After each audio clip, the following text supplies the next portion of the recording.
Well, hello there, and this is Auntie, and I am coming to you with a video um, with the title Why This Survivor Never Quite Really Believed Amber Heard. Are y'all ready? Let's get started. Everybody needs a sweet old auntie.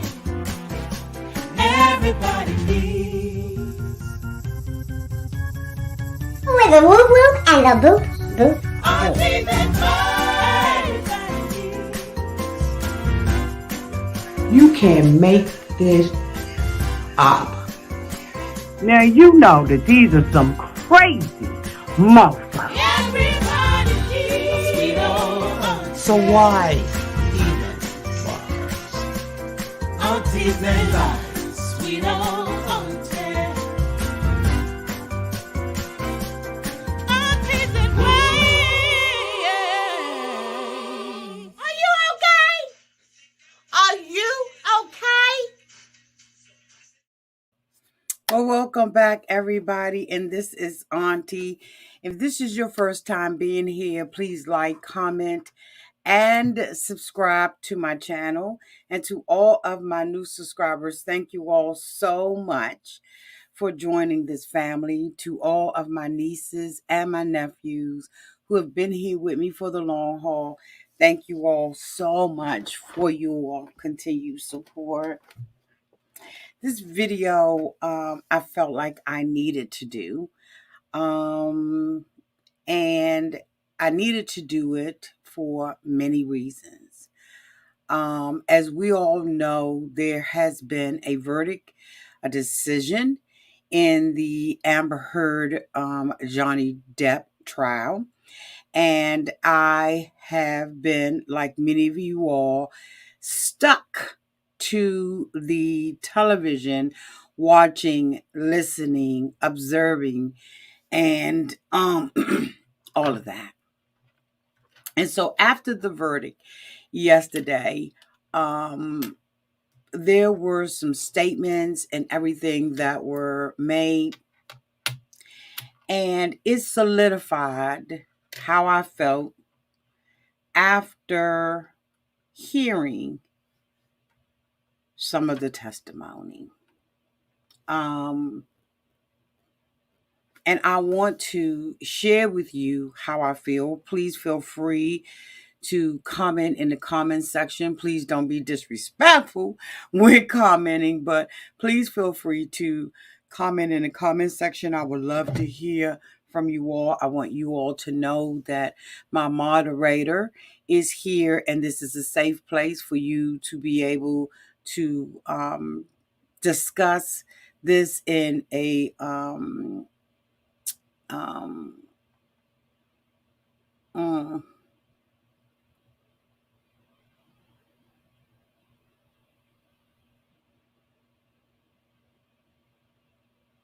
honest and candid way.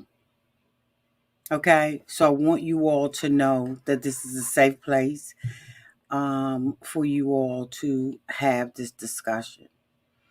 For many of you all who have been following me here on Auntie's Advice channel for women and also on my other channel, Auntie Advice, you all know that I am a survivor of DV. And I am a proud survivor, and I take it very seriously. I know what I have been through in my life, and um, other women like myself, and maybe some of you all who are here or who are going to see this on the replay. It is not something to play around with. It takes years of healing once you have experienced this. And we support here on this channel all of those women who look like me, who feel like me, and who have survived like me.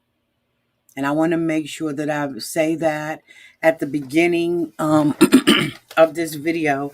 I'm actually like grabbing the seat that I am sitting on, because I want to say some things, and I know that some people are going to challenge it. And I want you to know that you are entitled to your opinion. I am one woman with an opinion about this situation. And I want to explain how I feel about this situation, why I don't believe her. And I probably would not have done this. However, her statement caused me to come out,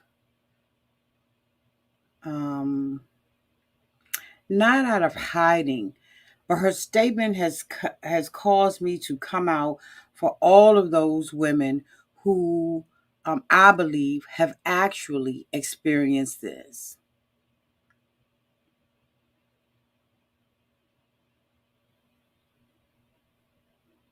Simple as that. If it were not for her statement, I probably would have never said anything. But because of her statement, I have to say something. I do not believe that one woman is the face of anything. I believe that it's all women who have experienced DV at the hands of someone who was supposed to love them, someone who was supposed to protect them, someone who was supposed to provide for them. I believe that all women who have gone through this and who have had to raise their children in these households to escape from these situations, we are the face. There is no one person who is the face. And I resent anyone who says that they are the face of anything. There is no one woman who is the face of the Me Too movement, because if there were, it would not be Me Too. It would just be I. And nothing as serious as this deserves an I. So I am going to try to let go of this seat and speak from my heart. And I am going to be reading a little bit. We're going to be looking at a clip, and I'm going to be reacting to it and dissecting it. And again, I welcome you, women and men, to sound off in the comments section. We welcome your feedback here, and it may be extremely helpful to someone else who may be in the live right now and doesn't want to talk, or someone who may be coming back to the replay. Please make sure that you don't tell your whole story. That doesn't help people. Just give kind, encouraging words, and, say hashtag I made it. Hashtag I am a survivor. Hashtag I am a victor. Giving your whole story sometimes does not help people. And unfortunately, today, we're going to have to remove them from the live comment section, should we see it. Okay? We do want you to share, though. So, I want to give a little bit of background, if I can.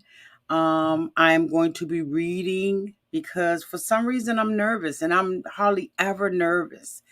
But for some reason I'm nervous, and I believe it's because what I have to say is heavy.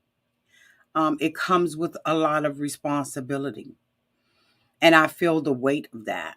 So for all of you all who have been with me a long time, I'm sure that you all can see that my countenance may be a little different, but I'm okay and I'm good. So I don't want you all to worry about it. But I know that what I am going to be saying tonight comes with a lot of responsibility.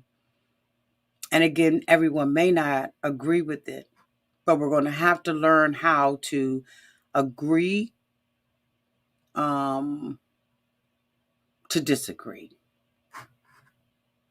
So Johnny Depp and Amber Heard, we want to know why they were suing each other. Johnny Depp sued Amber Heard for defamation because of an op-ed she published in the Washington Post in 2018. In the op-ed headlined, "I spoke up against sexual violence and face our culture's wrath." That has to change. Heard never mentioned Depp, but she refers to herself as a public figure representing DA.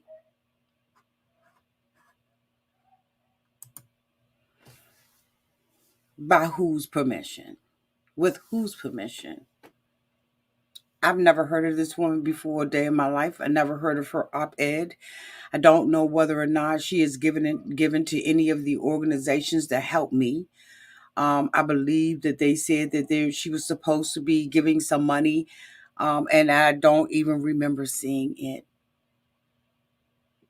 I will not talk about the year in which I suffered this, but in my past, I had someone in my life who I thought that I loved, and I thought he loved me, and things got out of hand in the relationship. Some of the stuff started with, disappointment, despair, feeling out of control. I think on both sides. And eventually it led to other things. It graduated when it became physical. I knew that the relationship had to end. But not all women believe that the relationship has to end. Some women stay and they suffer. Most women suffer in silence because they're either too embarrassed to say anything about it, or they don't feel like they have the proper resources to get out of a situation. I didn't care about not having the resources. I did not care about any of that. I had suffered in silence long enough, and I was about it here. Unlike Amber Heard, I did not stay and take pictures, and I did not wait until my partner was vulnerable or looked ridiculous in order to snap shots. Amber Heard has indicated, her attorney has indicated on a syndicated network today that this ruling that Amber Heard received sets women back, and that the jury's verdict says that unless you take pictures and unless you have videos, you're not believed. I want to say that when I won my case against my abuser, I had none of that. I had no pictures. I had no videotapes. And I had one scar.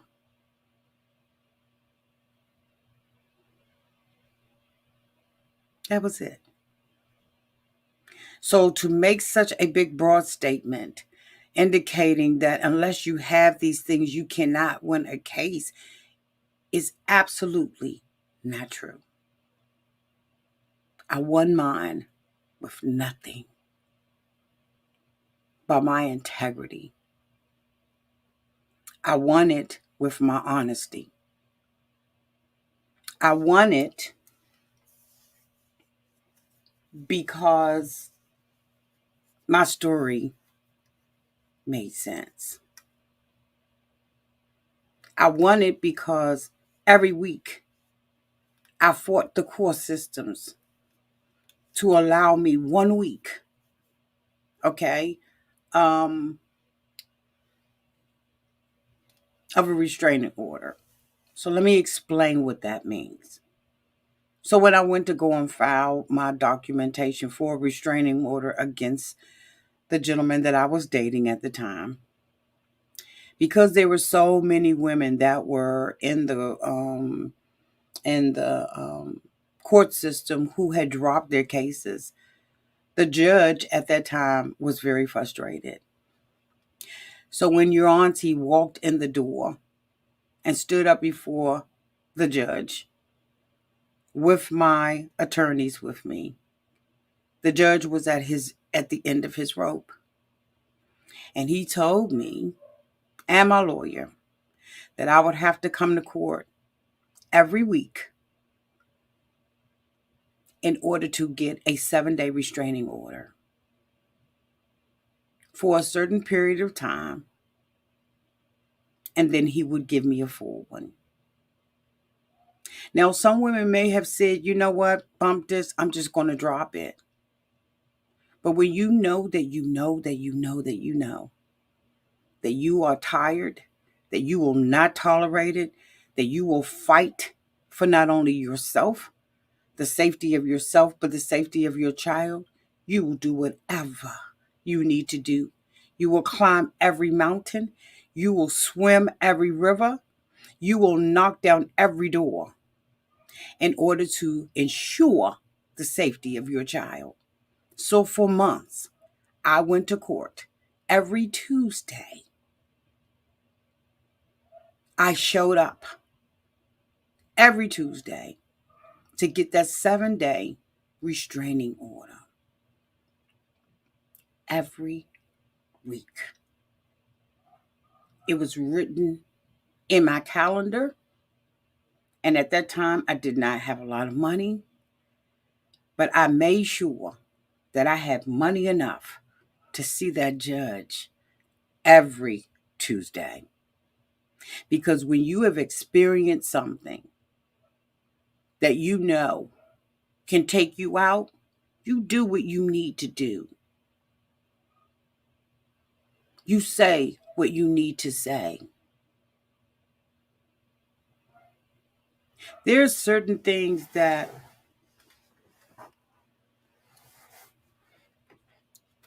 we go through, right? As women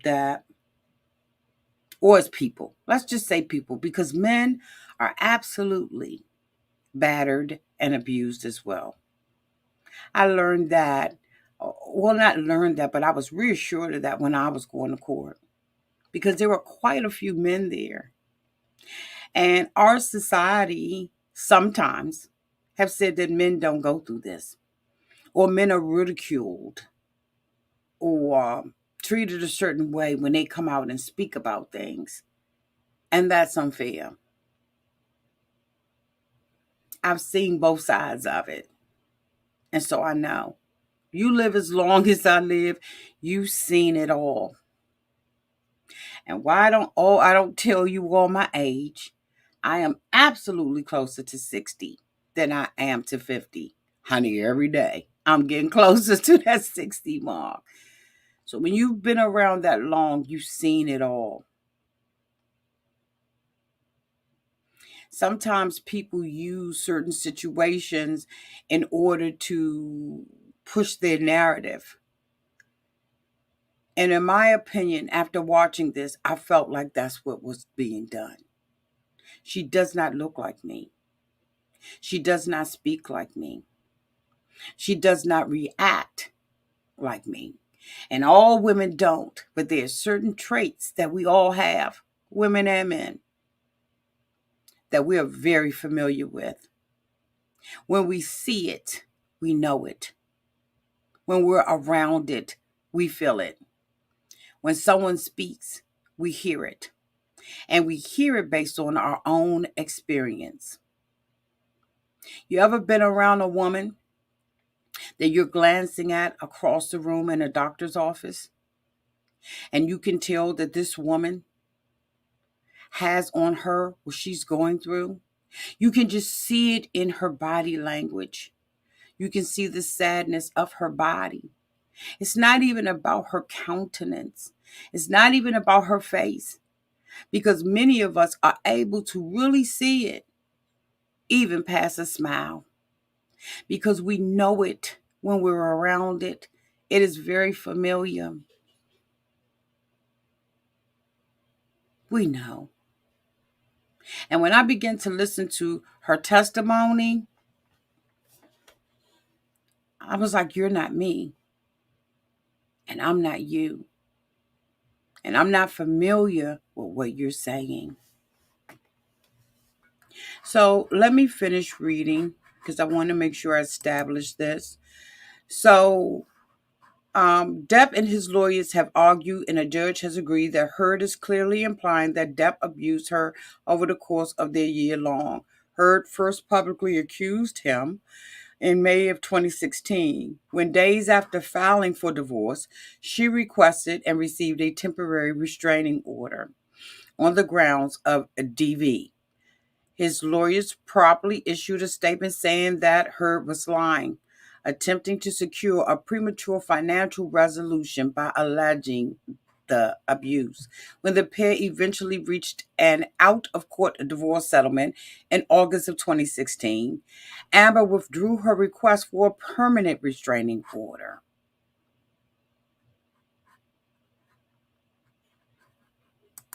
Again, you don't look like me.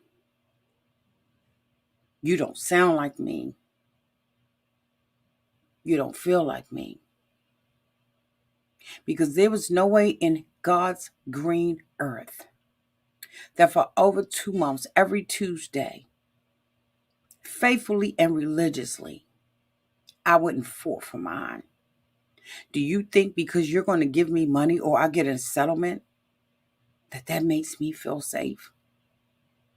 Hell no. I needed to know that if you ever came within 150 feet or 100 feet around me, that I would be able to call the authorities to have your ass locked up. No money can buy peace of mind. Not $1, not 20 million, and certainly not 7 million can buy the peace of mind that a woman needs to feel or a man needs to feel. Mm-mm. Mm-mm.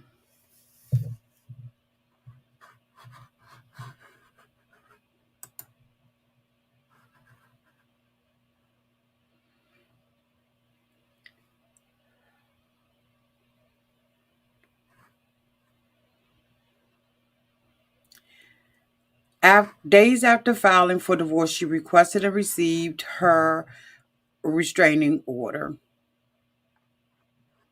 When the pair eventually reached an out-of-court settlement in 2016, she withdrew her request for a permanent restraining order. The pair also issued a joint statement that bizarrely made the claim that neither of the contradictory statements each made about each other were true. On the one hand, there was never an intent of physical, emotional harm. And on the other, neither party has made false accusations for financial gains. In what appeared to be a movement to back up the second half of the joint statement, Heard, who reportedly got $7 million in the statement, announced that she would donate her settlement to charity, dividing it between the ACLU and the Children's Hospital of Los Angeles. The announcement seemed to be sending a signal. Heard couldn't have been lying about Depp abusing her for money because she didn't get any of the money out of the divorce. What motivation for making her accusation could she have unless it was true? But regardless, gossip outlets like TMZ rapidly aligned themselves with Depp and declared Heard a certain liar. In her op-ed, Heard claims that she was dropped from a movie and a fashion advertising campaign after making her accusations. Depp, meanwhile, kept working. In December 2016, it was announced that he would play a key role in a Harry Potter spinoff. The first wave of accusations and denial all came fairly early in 2016, months before the election. Why are we talking about him? And more than a year before the accusation. Okay. and more than a year before the accusations against Harry Weinstein that would send the culture exploding into a new way of talking about the abuses of famous men. In October 2017, the first accusations, okay, I don't want to talk about him. I'm sorry, you all. We're not talking about certain people on here. When Depp's suit against the Sun went to trial in London in 2020, the burden was on the Sun to show that its statement about Depp was correct. Despite the odds stacked against it, the newspaper, which called on her to detail 14 instances during which she and Depp abused her, succeeded. The judge accepted that Mr. Depp put her in fear of her life, and soon after, Depp announced that he had been asked to resign from the Fantastic Beasts franchise. Because Depp sued the Sun, however, and not Heard, that verdict wasn't grounds to dismiss Depp's lawsuit against Heard.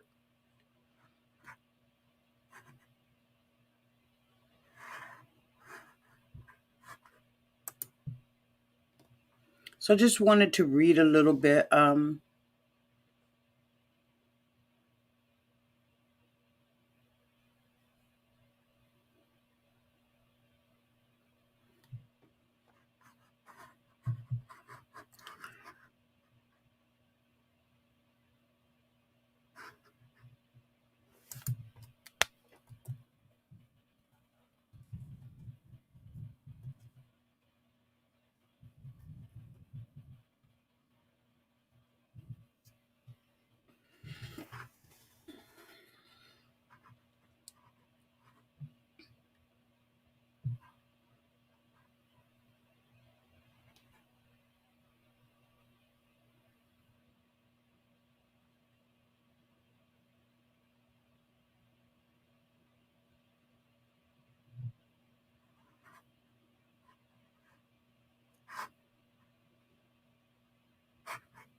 On average, nearly 20 people per minute are physically abused by an intimate partner in the United States. I hope you all heard that. I'll repeat it. On average, nearly 20 people per minute are physically abused by an intimate partner in the United States. During 1 year, this equates to more than 10 million women and men. 1 in 4 women and 1 in 9 men experience severe intimate partner physical violence, intimate partner contact, or other things. 1 in 3 women and 1 in 4 men have experienced some form of physical violence by an intimate partner. This includes a range of behaviors. In other words, slapping, shoving, pushing, and in some cases might not be considered DV. 1 in 7 women and 1 in 25 men have been injured by an intimate partner. 1 in 10 women, okay, I won't read that.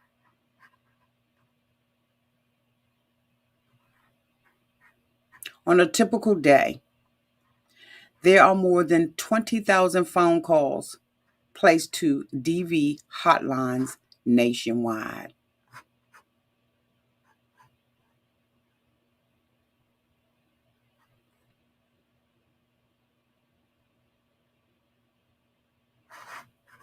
I want to read those facts.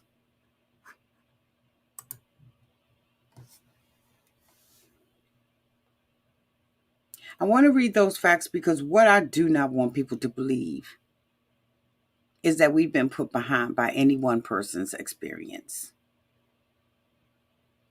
The facts are just not there. That because of what she's been through, these statistics are not true. Because of what she's been through, women have been put behind. That's some bullcrap. Because according to these stats, it's women and men. And according to these stats, this has been going on for a long time. And so no one person, no one incident has the power to put us behind and to set us back. There are multiple reasons why women and men do not report. It damn sure ain't got nothing to do with Amber Heard or Johnny Depp. And we're not going to do it. We're not doing it. And again, because of her statement and because of the falsehood, in my opinion, of that statement, I'm out here today. No woman and no man is the face of anything that has been going on since the days of old. And to be, in my opinion, narcissistic enough to think that you're the face, you're the poster child for something. We're going to listen to some testimony.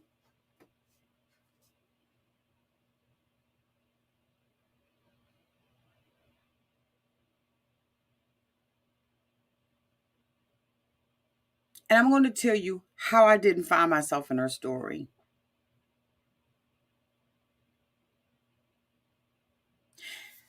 One thing that I know about myself and other women that I have talked to who have been through what I've been through, even the thought of it makes you angry.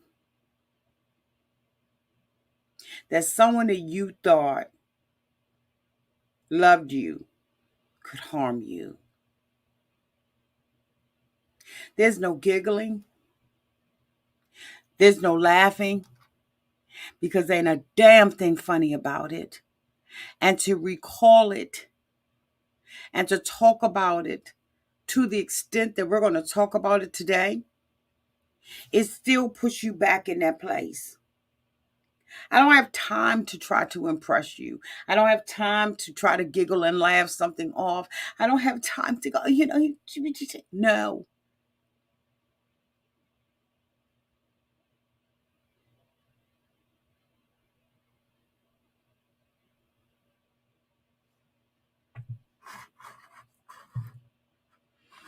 Please do not argue in the chat. I'm not saying anyone is. I'm saying don't. I have already indicated at the beginning that everyone has their opinion, and this is a safe place to talk. If I feel that you are arguing, or Mary, you feel like they are arguing, please, by all means, remove them from the chat. This is a safe place for everybody.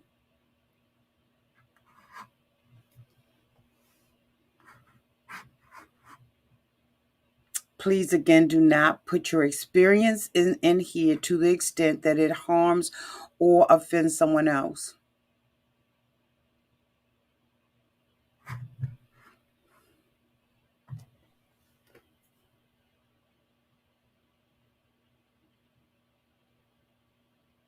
Angel J, go ahead on and remove Angel J. She can go ahead on, because this ain't got nothing to do with race, boo. So you already out the pocket with me. Don't come at me with no black women stuff when we talking about something like this. This happens to women of every race, ethnicity, every color, creed, religion. Don't come with the black card crap, Angel J. Roll out, or Mary escort her out the door. Because what we're not going to do again is make this of the face of one person or one thing. Roll her out. This is not a black issue. It is not a white issue. It is not an Asian issue. Period.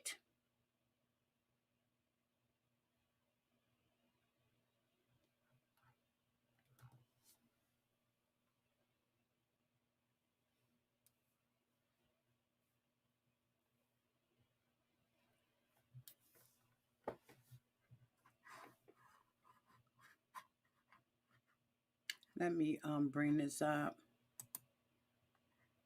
Thank you, Mary.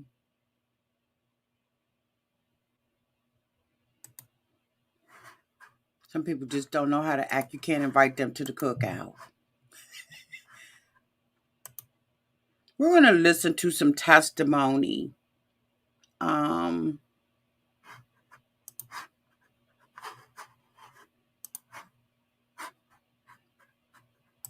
I'm going to give commentary on it. I will be pausing it. If that irritates you, come back for the replay so you can speed through it. But I just want to talk about some key points in her testimony.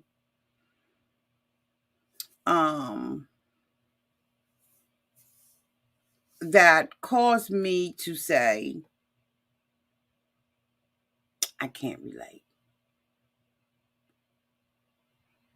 Again, if you have been, or if you are a survivor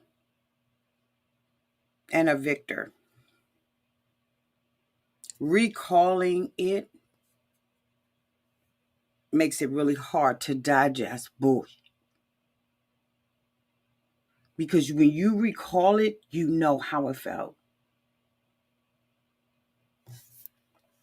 Let's listen to some of this testimony and why this survivor doesn't believe her.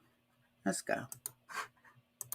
It was mostly my clothing at the time and me working. That was the main thing. Like, I found myself trying to not talk about auditions because it would change the mood so dramatically. I tried to, he would make these comments about, whoring myself out, but do so in the context of me acting, and he would talk about other actresses who do my role in this way where they were worthless whores, that they were fame hungry, expletive, just this. The point is, it felt really dirty to be an actor. Never mind that he was one. It was dirty that I wanted to do this job that I wanted to do, and I was doing the job of an actress. It was everything every time I was walking out of the house, he would ask me, "That's really what you're wearing, kid?" "Oh, I see." I wore a dress to an event once, and I felt beautiful in it. These kinds of stops and starts that she's doing, oversharing, do not feel relatable. Week after week, I had to tell my story. And it never made me feel like I wanted to overshare. It didn't ever make me get to a point where I had a smile on my face. I never stood before the judge or my lawyers and felt like, I felt dirty. I never overshared. Now, I don't know what you all have been through, but for me, I undershared because there were some things that caused me shame because I had to, in that place, take accountability and responsibility for the part I played in it. And when doing that,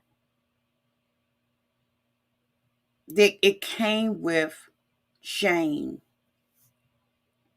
And it came with embarrassment. And it came with, I told you so's. And it came with, I should have known better. It didn't come with this. It did not come with this. This is almost as if it felt like to me that she was reading from a script, trying to bring this thing alive or to give it color or give it life. But when we share our stories, people know when we are authentic. because there's certain things you can't fake. You can't fake the real feelings that are attached to maybe that one moment, maybe those 2 moments, maybe that first year, maybe that 5th year. Those emotions and feelings cannot be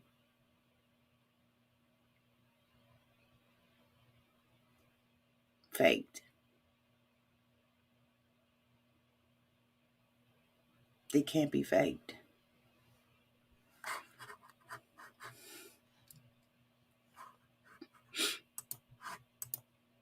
Stupid as that sounds, I felt pretty in this dress I picked out, and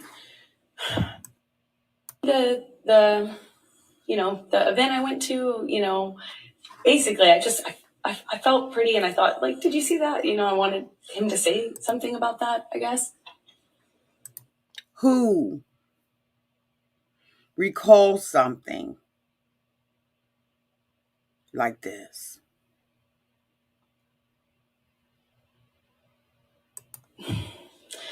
And he said, well, this is after he stopped talking to me for some time, didn't tell me why. He came back in my Oversharing. life, he wouldn't explain Oversharing. why he was acting different. He just kind of acted mad at me. Didn't know what I Oversharing. had done wrong. And when I brought up the dress and the event, because it was an event to support a charity I was really involved with at the time, and I said, did you see that thing? And he said, yeah, I think the whole world saw that kid. That's how they'll remember you. That's how the world will remember you. I was like, oh, come on. I mean, it's like, but I felt. Who does this?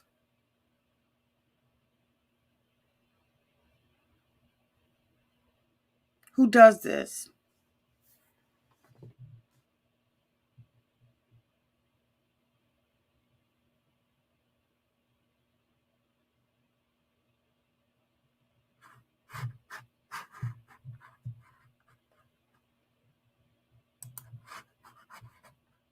I felt good in it. I felt good. And he said, yeah, kid, that's what you're putting out there in the world.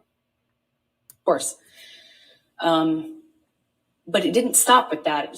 It was clothing in general. And when I walked out of the house, it wasn't just like, hey, you're not allowed to wear that. It was like, oh, really? That's what you're wearing. No wonder you get cast in those roles. No wonder you that's what you are. That's what you're making it. And it continued. And then there would be a blow up. And at first it was just to throw something, smash some things. It loves to smash up a place, an apartment, furniture. It's what. One of the issues that I am having is I'm having an issue with her not saying anything. Women, we know that if our man is constantly criticizing what we have on, there is an argument. Now, I can't talk for everybody. And in all sizes, it's not a one size fits all.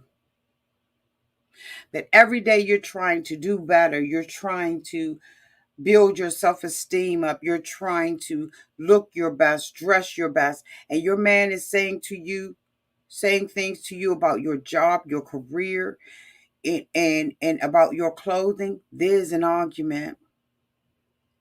One of the issues that I have with her is not taking accountability. Again, as I said, when I went through what I went through, there had to be an awareness of the role that I played. There is no role that she played. What's your part? What is your part, sis?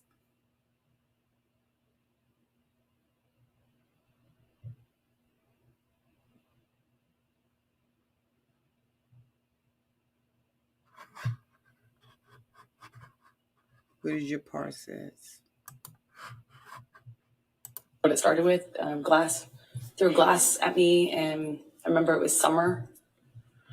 And he just threw this glass across the kitchen, and it didn't hit me, but it shattered behind me, and I remember thinking that it like very easily could have hit me.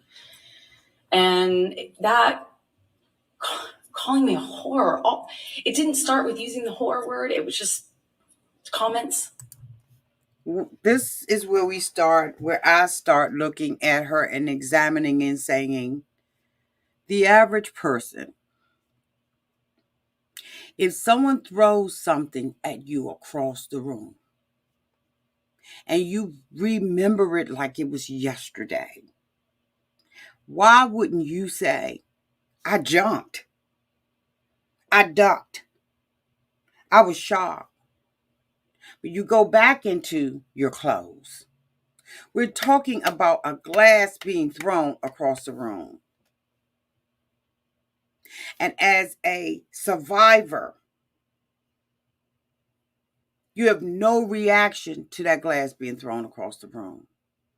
This is when I start giving the side eye. Because if I was recalling that, and there are instances that I can recall, I not only recall the incident, and these are my opinions, my experience. I not only recall the incident, but I recall how it made me feel. I recall my actions or my reactions in that moment. I'm not going to leave that moment in time to discuss an outfit, because right now I'm remembering that glass coming across that room and how I reacted to that. Not only that, my thought process. But she goes into a dress. Tell us how that made you feel. It's like giving a story and leaving out the best parts. If I'm sitting with my girlfriend and I tell my girlfriend he threw a glass across the room, the first question and reaction from my girlfriend is, girl, how did you feel? What did you do? It's the same way when recalling a story. You're going to say what you did and how you felt. Her story is absent of that. And as a survivor, you don't represent me.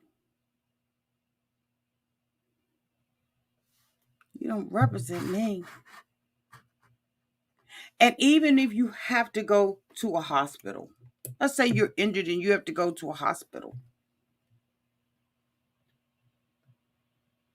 You want to give a police report.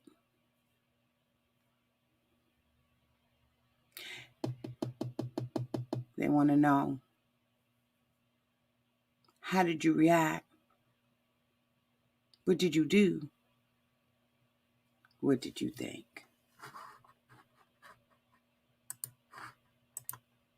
Until it would escalate. And then I started to notice the pattern of escalation where he'd throw glass or turn over a table. Then he would hit the wall, and then he'd hit the wall really close to my head. You know, like when I'm standing there, you know, just hit the wall, screaming at me. But then he would disappear. Sis, what did you do? He would throw a glass, he would hit the wall, he would do this. But I had no reaction.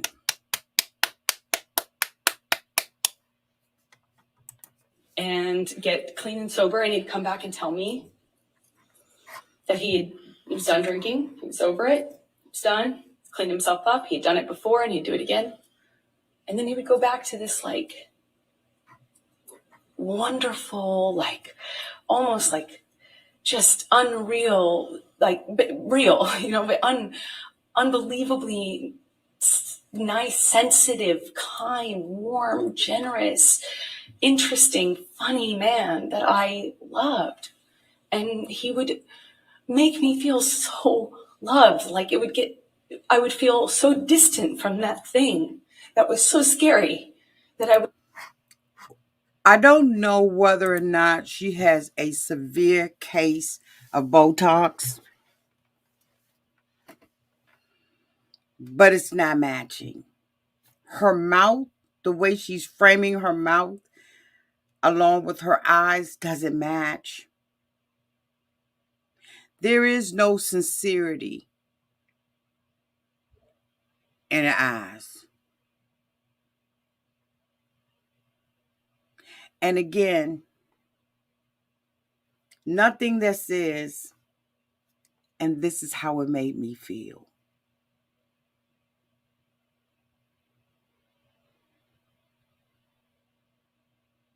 There are people who say that the over exaggeration of the mouth is acting, trying to express an emotion that's not there by overcompensating in the mouth. And I know that I'm a singer. Many of you all know that I'm a singer. And when you have to articulate in song, make sure that the notes hit certain parts of your mouth or your teeth, whether you're using chest or diaphragm or different, to make different sounds, you have to move your mouth in different ways to articulate that.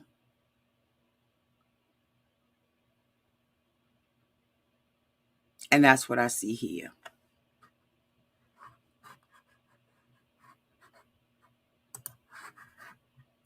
would not even recognize it too. And that was how, our relationship kind of started to develop in that first year. Do you remember the first time that he physically hit you? Now, this is when this next testimony, and we're not going to look at all of it, but this next testimony or portion of her testimony is when I said, oh, hell no. This is what has set us back. It's not if we got set back, but I don't believe one person is responsible for this. This is when I said, this doesn't sound right. And I'm going to let you all listen to it uninterrupted.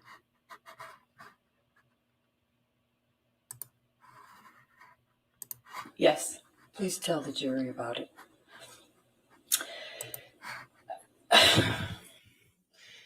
It's seemingly so stupid, so insignificant. I will never forget it. It changed my life. I was sitting on the couch and we were talking. We were having a normal conversation, just there was no fighting, no argument, nothing. And he was drinking, and I didn't realize at the time, but I think he was using cocaine because it was like there was a jar of cocaine out on the table. I realize that sounds weird, but it's like an actual vintage jar of it. But I didn't see him use it at the time, so I didn't really factor that in. I just, he's drinking and we're talking, and there's music playing, and he's smoking cigarettes, and we're sitting next to each other on the couch. And I asked him about the tattoo he has on his arm. And to me, it just looked like black marks. I didn't know what it said. It just looked like muddled, faded tattoo that was hard to read. And I said, what does it say? And he said, it says wino. It says wino. And I didn't see that. I thought he was joking because it didn't look like it said that at all. And I laughed. It was that simple. I just laughed because I thought he was joking, and slapped me across the face. And I laughed. I laughed because I didn't know what else to do. I thought, this must be a joke. This must be a joke. Because I didn't know what was going on. And that was it for me. Something as simple as that for me was it for me. I was convinced at this moment, as a survivor,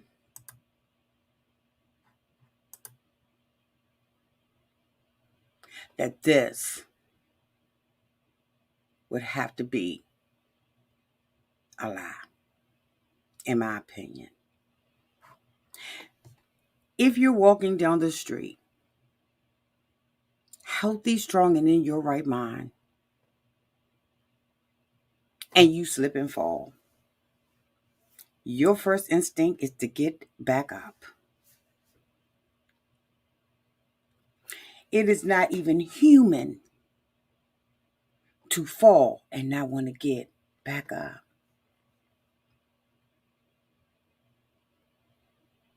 If you are a bird and you cannot fly,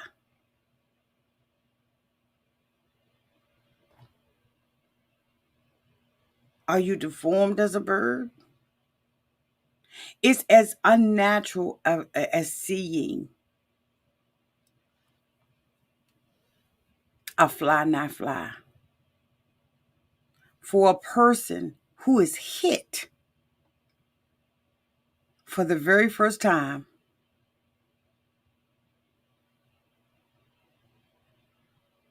to not react or strike back.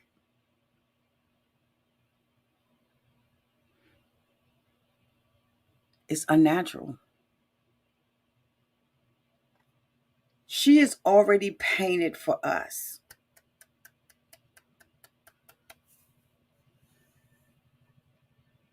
She's already painted for us a story of a man who is punching holes in the wall. She's already painted prior to this a story of a man who's throwing across the room. She said that this is getting progressively worse. But yet she is now sitting beside the man that she loves. A man who's throwing stuff, acting out. She didn't hit back. She didn't react. She was comfortable when the blow finally landed. See, because prior to this, and that's why I let y'all listen to a little bit of that book. Prior to this, she was painting a story that the inevitable was that it was going to escalate to this. If I were to believe her stories,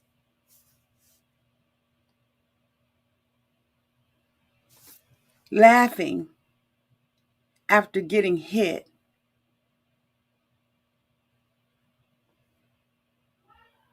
would make me pause. Because you are already living in, according to your previous testimony, in my opinion, a hostile environment. And now all of a sudden, that thing which you has feared has come upon you and you have no reaction but a laugh. Bull.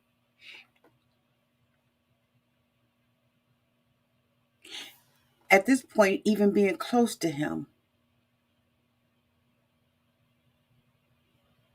would be alarming, would be intimidating, would make you a little fearful. Moreover, she's been dating this man for how long and married to him, and she never asked about that tattoo?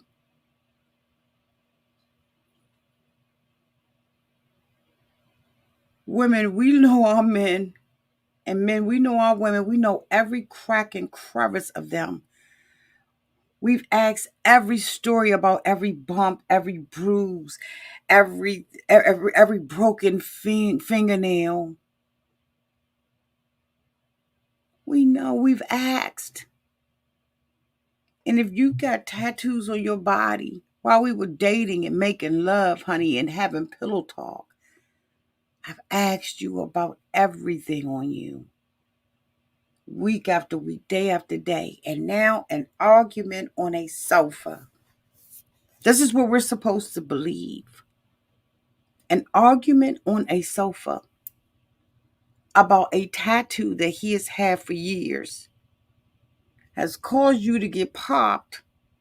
You don't try to pop him back.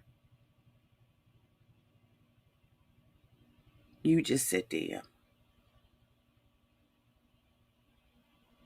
Even if someone is playing with you, like I don't like to be tapped. I don't like people to tap me and stuff like that. Don't tap me. Don't do that. Because if you tap me, I'm going to tell you, don't do that.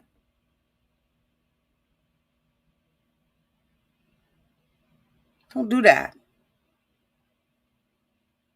It's just not the human response. If we fall, it is a human response to get back up. If we're struck, it's the human response to strike back or to let you know it's unacceptable. Don't do that.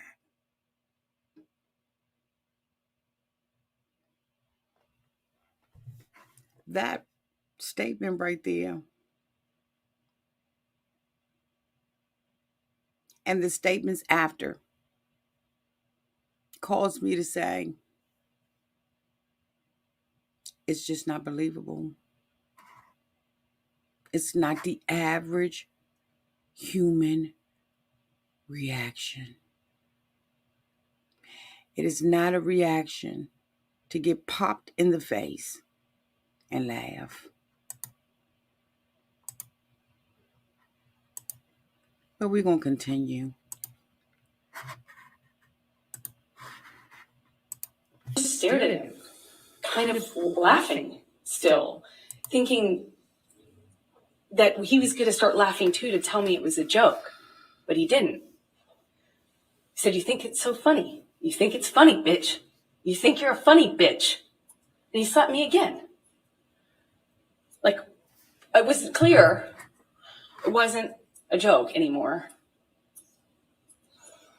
And I stopped laughing, but I didn't know what else to do. You know,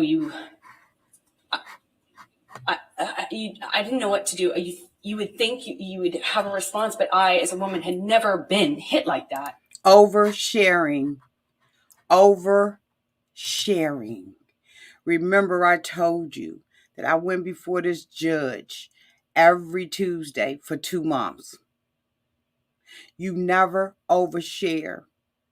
And you never stop to give someone. I mean, I'm sure that, you would think that we don't need you to draw a conclusion for us. We need you to tell us what happened. How'd you feel? What'd you do? We don't need you to explain why you didn't do what is natural to do.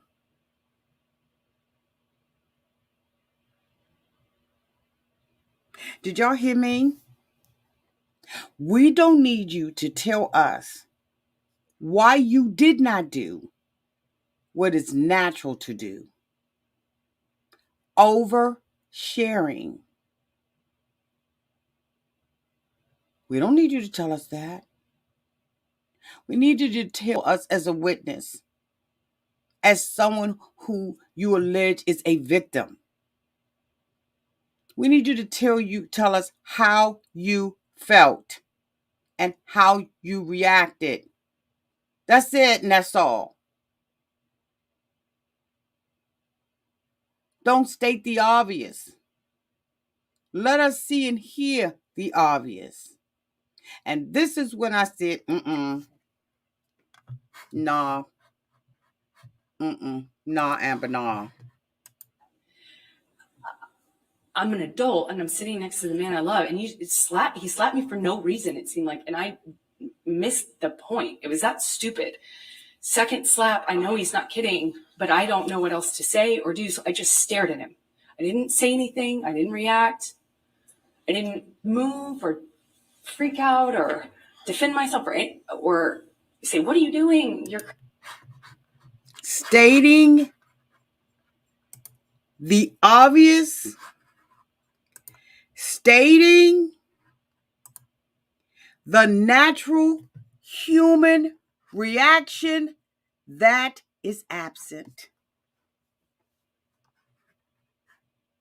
This is what makes a person unbelievable.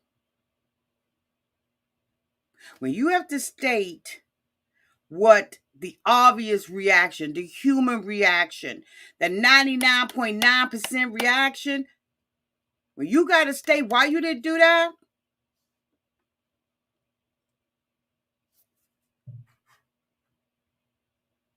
you're lying. You're lying. Because what you're giving us is the questions that we're asking. Bitch, this is not Jeopardy. I didn't react. I didn't say anything. I didn't do this, and I didn't do that, and you know, and I know what you all are thinking. You know, why didn't I do that? We don't need you to do that.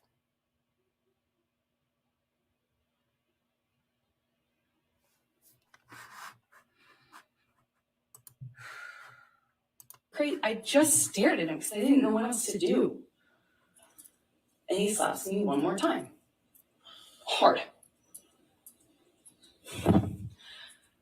I lose my balance. At this point, we're sitting next to each other on the edge of the couch, or I was on the edge of the couch.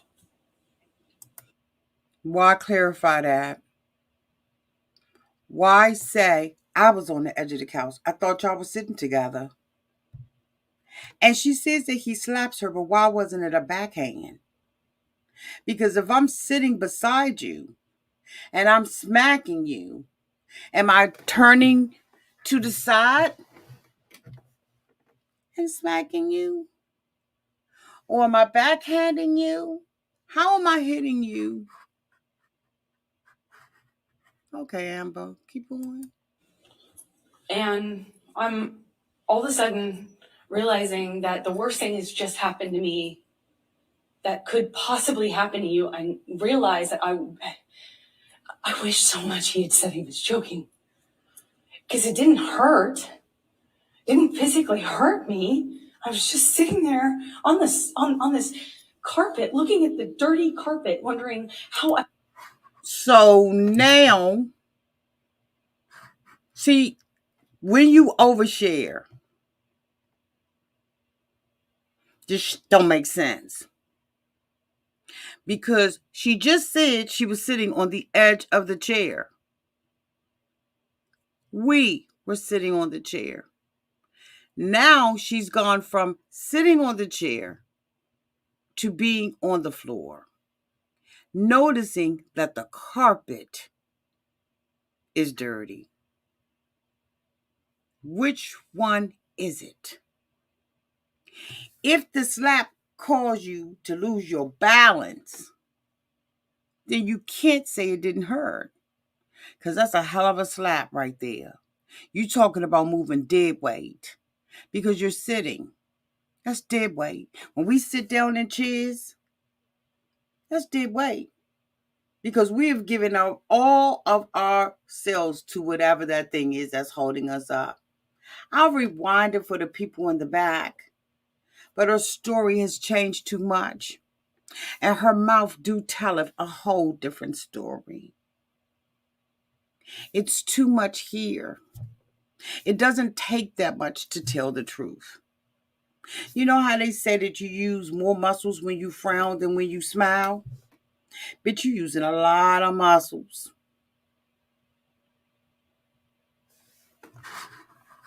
Let's go back. Just a couple of seconds. He had said he was joking. Because it didn't hurt.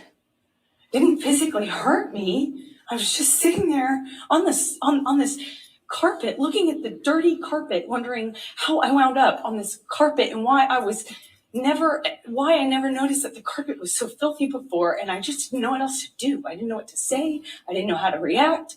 I just sat there thinking, how much time do I have till I figure out what I need to do?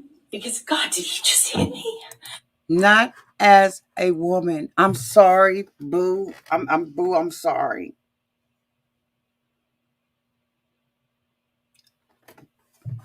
Most of us who are survivors have had our first time.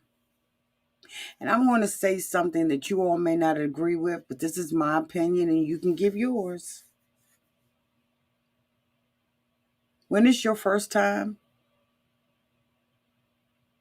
you are not without a reaction. I've talked to many people who have experienced things that I have experienced as a survivor. And when we all recall our first time, bitch, we was fighting.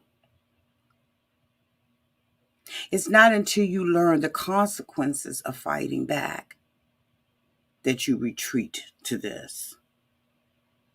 The first time your instinct is, no, you did not put your hands on me. You may not curse with yours. But you at that first time, and most of my friends and people who've gone through this that I've talked to, that first time you get struck, honey, you're not sitting there saying, I don't know what to do. Because you're going to do what's instinctively. What your instincts is going to tell you, bitch, I'm going to hit him back. This is the first time I've ever heard someone in their first time, by her testimony, they said, I don't know what to do. Bitch, somebody hit you, you hit them back. That's something that we learned from being little kids. Now, look, Johnny, I want you to go to school. And I want you to be a good boy. Don't you bother nobody. Don't you go to school hit no biting. But if somebody hit you, Johnny, you hit them back. We're taught that as little kids. And they'll hear you, a grown-ass woman, talking to a grown-ass jury. And you want them to believe that this was your first time and you did not do anything. You couldn't even tell the story about how you went from the sofa to the floor. You said I got a little dizzy? No, bitch, he knocked me on the floor. He smacked me in my face so hard, I found myself on the floor and was like, how the fuck did I get here? And that's when I got up. And I started swinging on, and that's when I got up and I told him to get the fuck out of my house. And that's when I got up and I did. And that's when I got up and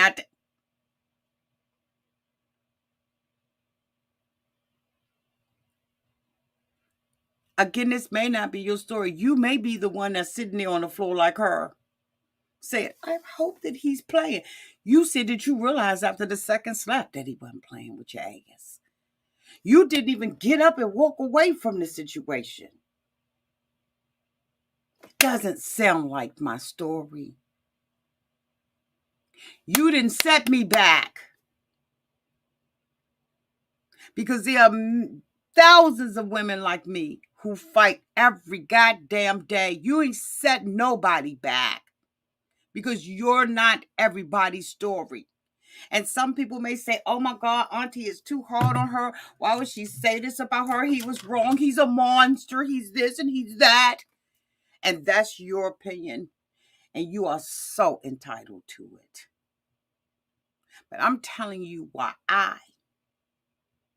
who went into this not caring about either one of them, don't know him. I know him more than I know her. But I'm telling you my story and how I cannot relate to her story and how she does not represent me. Because one thing about us, victors, in order to be victorious, hear me, in order to be victorious, you had to fight and endure to the end, bitch. You had to get a win out of that. That's what victory looks like. Victory isn't sitting on the floor and not saying anything. It's not victory.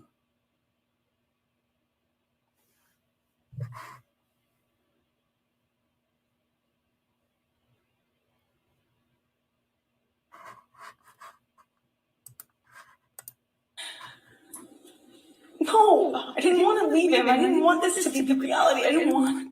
I did not want to leave him. From a slap that you said didn't hurt, you leaving him?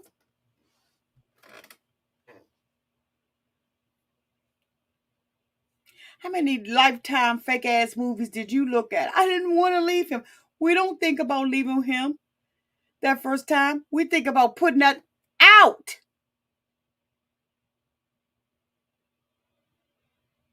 And we don't think about, I don't want to do this.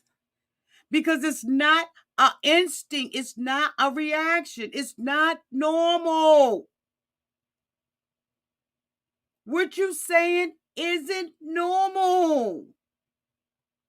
I don't want to leave him, but I found myself on this dirty carpet. It's not a normal reaction. I'm fucking sorry. It's not. And that is why a jury decided,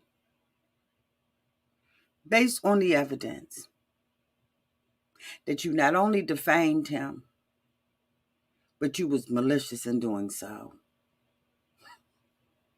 The jury said, we don't believe a goddamn thing you said out your mouth. That's what the jury said. With all the videotapes and the pictures you had, the jury said, no. We don't believe this. Now, again, as I said, I won my case. If she were to be believed, her and her attorney, you would think it's woe with me and that no woman is ever going to be able to do what she needs to do. But that's a lie from the pit of hell. Because as I told you all, I won my case. With a cut on the arm. No pictures. No videotapes. No physical, no bruises, no none of that. And I won my case. Because I was able to articulate what happened to me. I was able to articulate how I felt, how I reacted, what were my next steps. I didn't sit in a judge's face and overreact and over-describe. I didn't have to do that because my body and everything about me screamed something went on.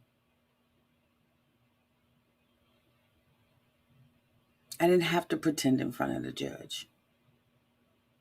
Just like I ain't got to pretend before y'all now.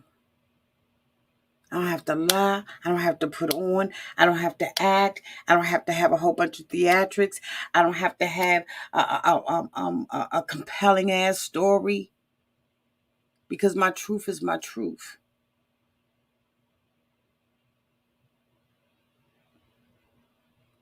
And I took responsibility for the role that I played. Because it takes two. It took two with he and I. I wasn't perfect. And I didn't even have to say I wasn't perfect to the judge. Because he knows that human beings are flawed. Human beings are flawed. So I didn't have to tell the judge. I ain't perfect, Your Honor. I just told my story. And it never changed. And to this day, I can tell that same story and read it and look at it up against my statement, my transcript, my deposition, and it will be the very same story. Because when you live something, when you're an active participant in something, you never fucking forget. And it has been now, we do the math on it,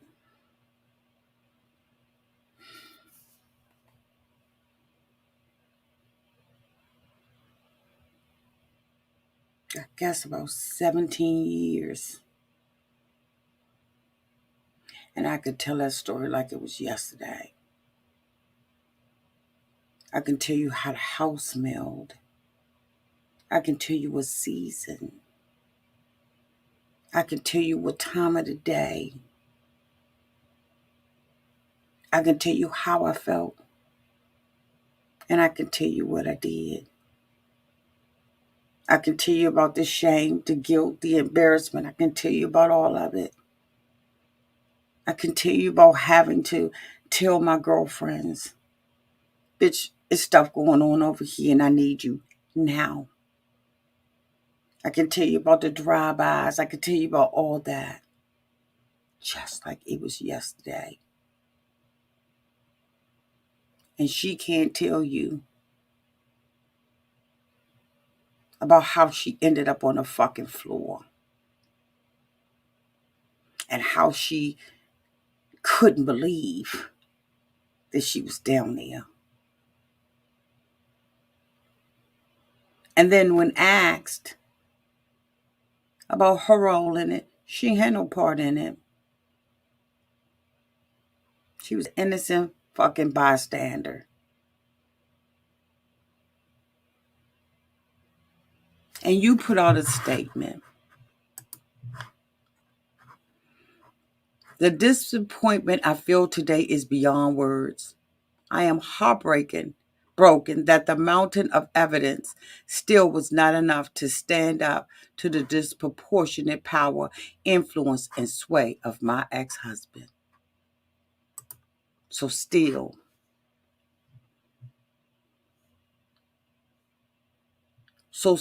even in your statement, you're talking about evidence.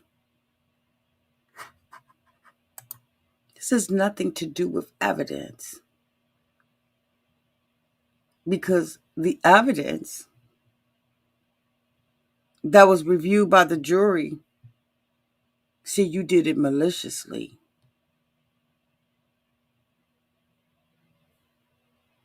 That's what the jury said.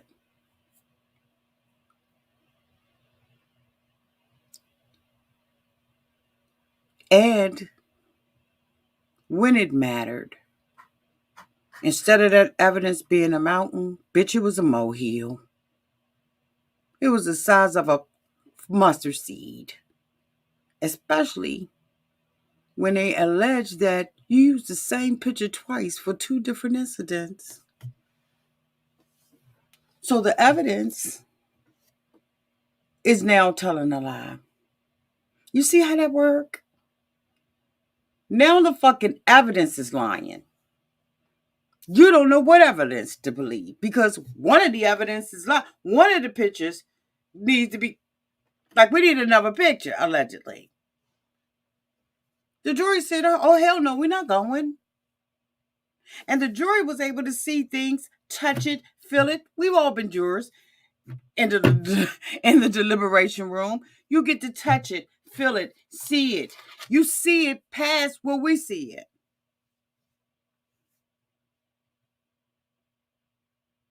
So now, not only is your testimony not compelling and believable, but bitch, the evidence done lied. Help me help you. You mean to tell me there was nobody in that law office that said, bitch, these the same pictures? Wait a minute, hold on, let me see. Oh, yeah, Emily, bitch. This evidence, right? These are the same two pictures. Don't you see what I'm saying? Bitch, we can't use this. We gotta go find another picture.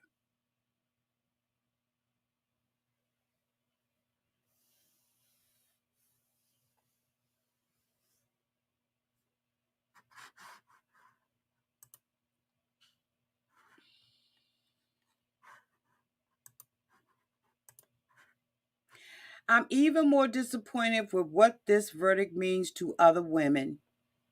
It is a setback. One person can't set anything back.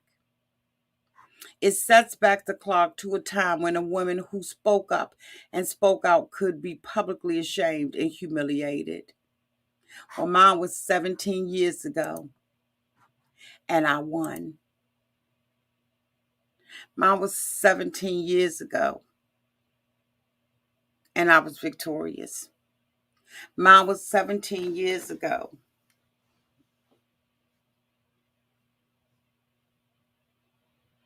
Mine and other women. And we won. So what time are you setting us back to? Because the truth is always going to outweigh a lie. It's not a setback. It's going to set you back. Well, about $8 million. See, don't drag us in your... Don't drag women like me, who are the real faces. Because see, you're not the face. There are faces.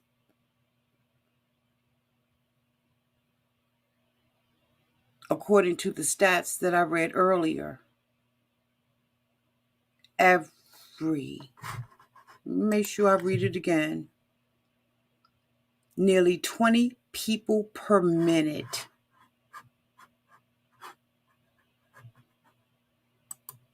are the faces.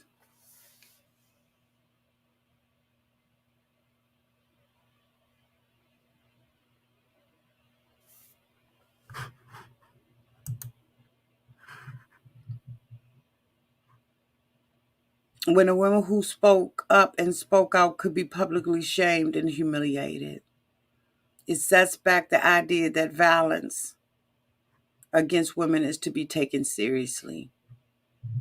I would have to say,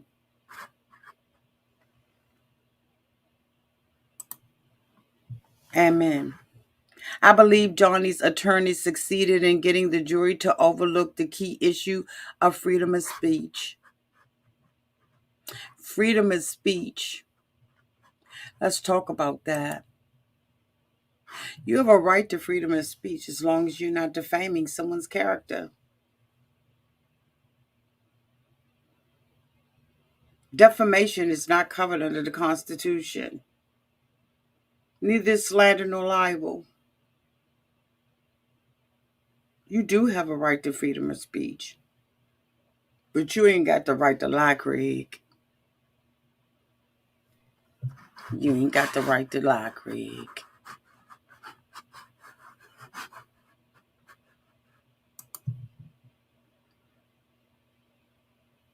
I am sad I lost this case.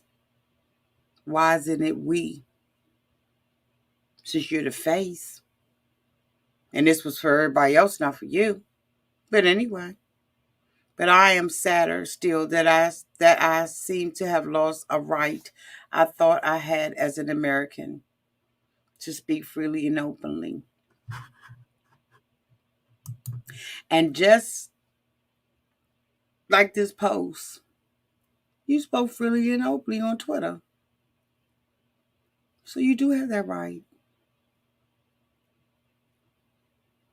You exercised it with the post. Nobody took it down. Nobody said you couldn't say it. So you do still have that right. Nothing has been taken away from you. The embarrassment and humiliation is that you lost the case, that you weren't able to prove to this jury that you did not fame this man.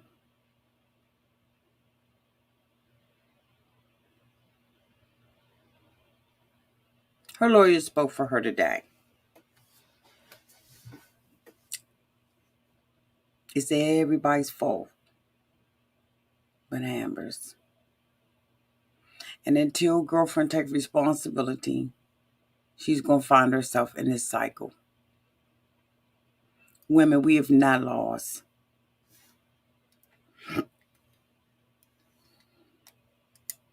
We're still fighters. We're still going to be teaching the younger women how to fight. We're still going to be there telling our truth. But there will also be men with us who would have or who will have or would have experienced the same thing that we did. There are men that are standing with us. Don't ever think it's just a woman's problem, because it's not. And that is one of the main reasons why I say there is no one face. This crosses over all of those other this is not a black issue. It's not a white issue. It's not an Asian issue. It's not a Latinos issue. It's not a female-only issue. Neither it is a male issue. It's a human issue. And that is why this woman,